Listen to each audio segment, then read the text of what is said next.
so that Drew, the number 7, is the first really sort of difficult area. It's the challenge, and it's the limits, the limitations, and all that. And the second one, which is much greater, the difficulty is number 11. And so, for example, in dice and playing the card game of dice, which is another one of the ways through the Dark Ages that some of this knowledge, this esoteric knowledge, the hidden knowledge, and was kept alive, the knowledge of it amongst mortals, or at least when it was reintroduced to mortals, they would have some understanding of something to anchor it to in their understanding as to what's going on here. And so you have 7 and 11 are important numbers in the game of craps.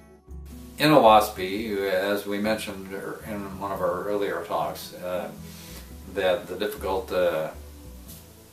cycles or numbers are 1, 11, 66, and 666. And so the 11 is extremely difficult for that reason, because it's hard to be a perfect reflection of the foundation. Who's the foundation? Jehovah is the ultimate foundation, the all-person going forth in all love.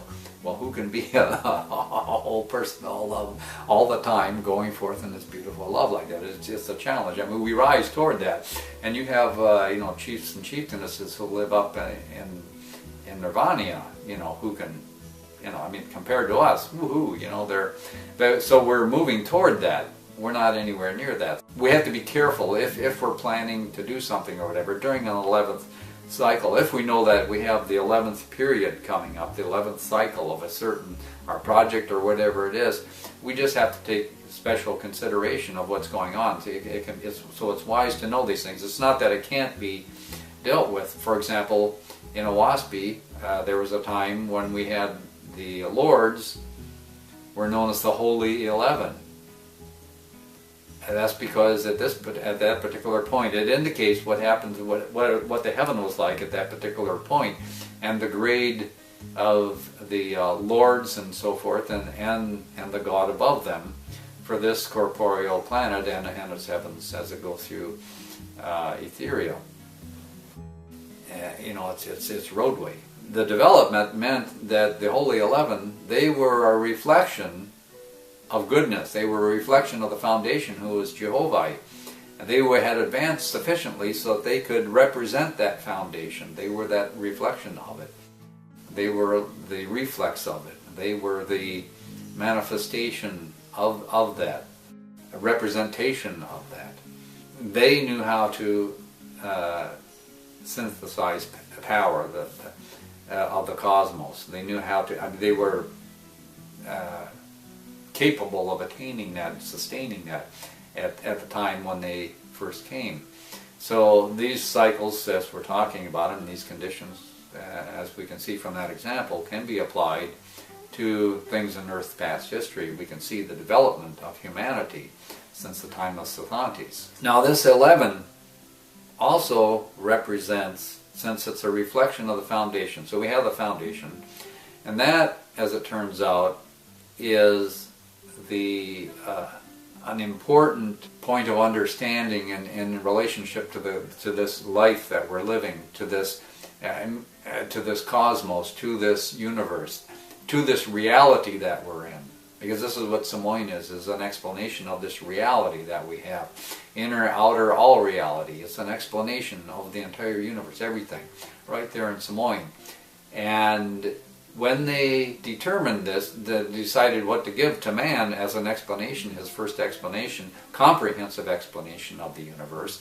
It had to be simple so he could understand it, and it had to represent reality fairly accurately, because this had to touch in at the soul of the people that they were dealing with.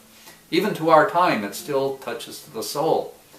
And so this 11 is very important in being the reflection of the foundation.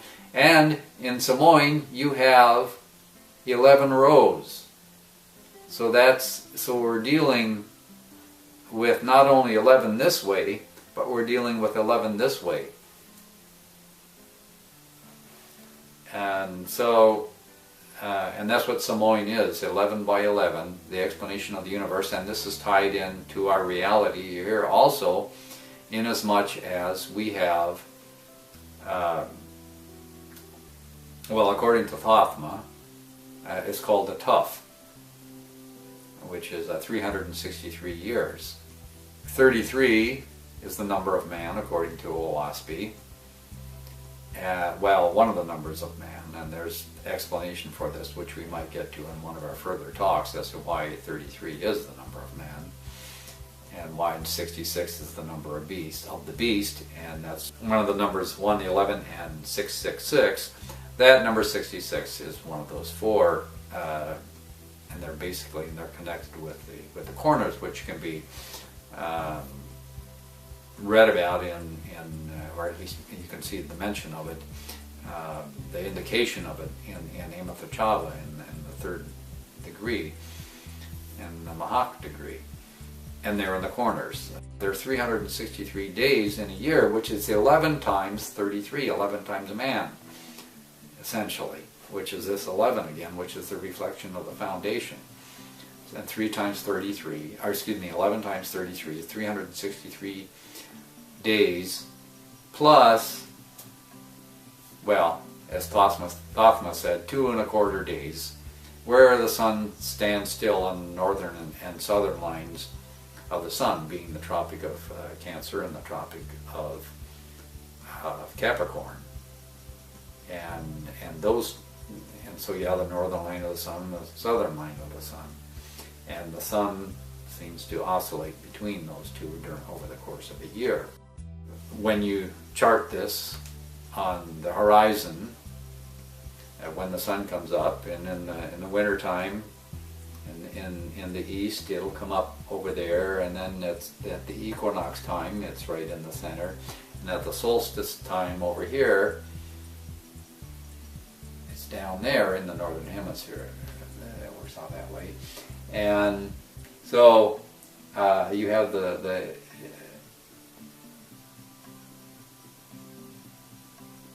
solstices on the ends and the equinox in the center, and at the solstices, when the sun, if you mark it on the horizon, it seems to stand still and then comes back this way. It goes down and it seems to stand still for a day and a little bit and comes back this way. So Thothma said, and that's where we get our 365 1/4 days for the year.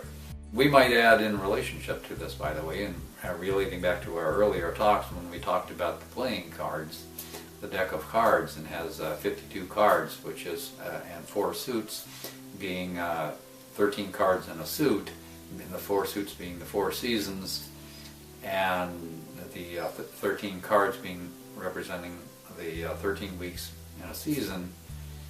And so you have 52 weeks, because 13 times 4, 13 per season, times 4 is 52 weeks. There's 7 days in a week, so 52 times 7, well, you come up with 364 days. And so what is that? That's not quite a year either. But in a deck of cards, you've got a joker, and that's what the joker is for, that day, that extra day that represents all of them. But not just one joker, but you have 2 jokers. And the second joker is because once in a while you have 366 days in a year, in the leap year. And that's the second joker. So all the days of the years are accounted for in the deck of cards. Similarly, we have 363 days in the year, and then we have the 2 jokers, 364 and 365. Yeah, well, the leap year there, I guess, isn't accounted for in some ways, but there's if everything worked out perfectly, there would have nothing for man to do.